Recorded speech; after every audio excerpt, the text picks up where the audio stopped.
We often fall into a modern trap, judging our internal worth based entirely on external reactions.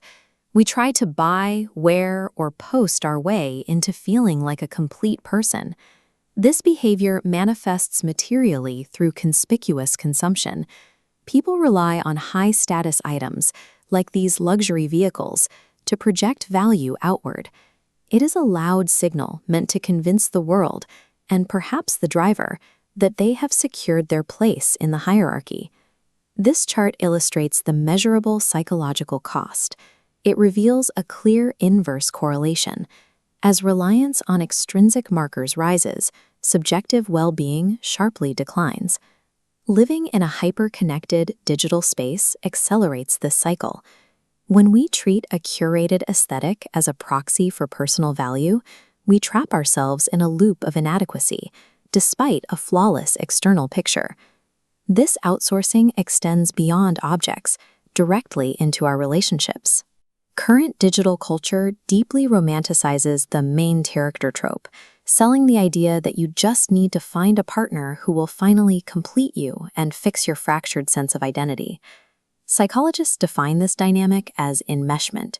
It happens when boundaries dissolve, leaving two people unable to function autonomously. Imagine two playing cards leaning against each other. If one shifts slightly or withdraws, the entire foundation collapses.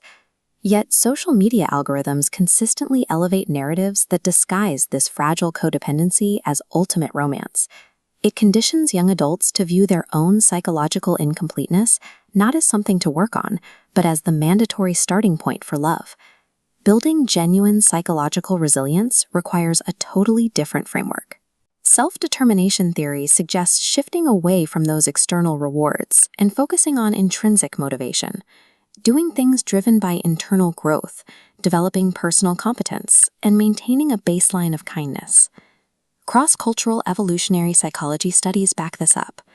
While flashy status symbols might grab initial attention, long-term human pair bonding relies almost entirely on those exact internal traits: how well you cooperate with others, and your basic capability to navigate survival.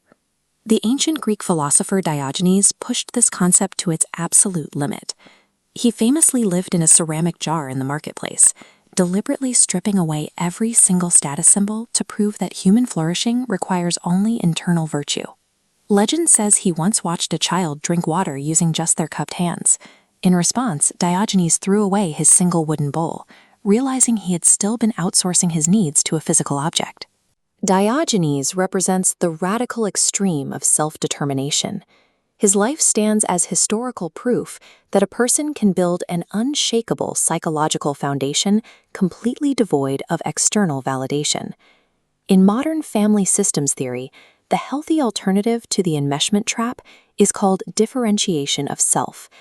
It is a person's ability to remain intimately connected to a partner without losing their own autonomous identity.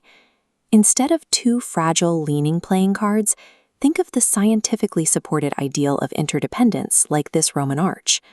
The strength of the structure begins with solid, standalone pillars. In an interdependent relationship, both individuals act as those pillars. They stand firmly on their own fully formed foundations of competence, planfulness, and intrinsic self-worth. This diagram shows how the arch functions when those complete individuals are joined by a central keystone. They do not absorb one another. They bear weight together. The design safely distributes the stress downward through both independent foundations. The strongest relational structures aren't built by two fractured halves desperately trying to complete each other. They are built by two capable individuals making a conscious choice to collaborate. But demanding perfect internal wholeness introduces a major complication. Detaching entirely from external validation may actually be a biological impossibility. This diagram illustrates sociometer theory. Evolutionary psychology suggests human self-esteem functions as a literal mechanical gauge. It fluctuates in real time, measuring our social acceptance to ensure we aren't exiled from the tribe. We evolved to need approval to survive. Knowing this exposes the trap of hyper-independence. Trends like de-influencing or adopting aggressively minimalist aesthetics often aren't markers of true internal peace. They are simply a new, more sophisticated way to counter-signal superiority and seek tribal approval. If we demand absolute completeness before allowing ourselves to love, we risk weaponizing self-improvement.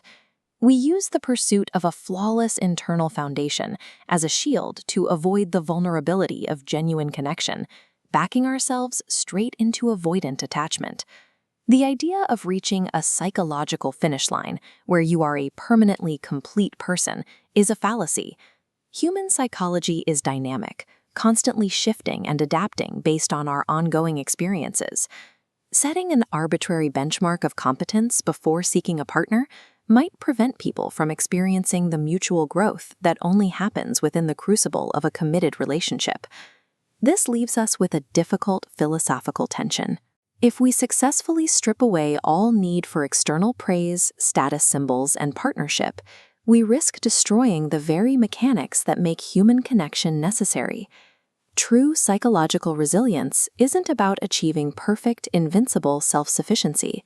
It is the delicate act of building a strong internal foundation while willfully retaining the beautiful, messy vulnerability required to need someone else.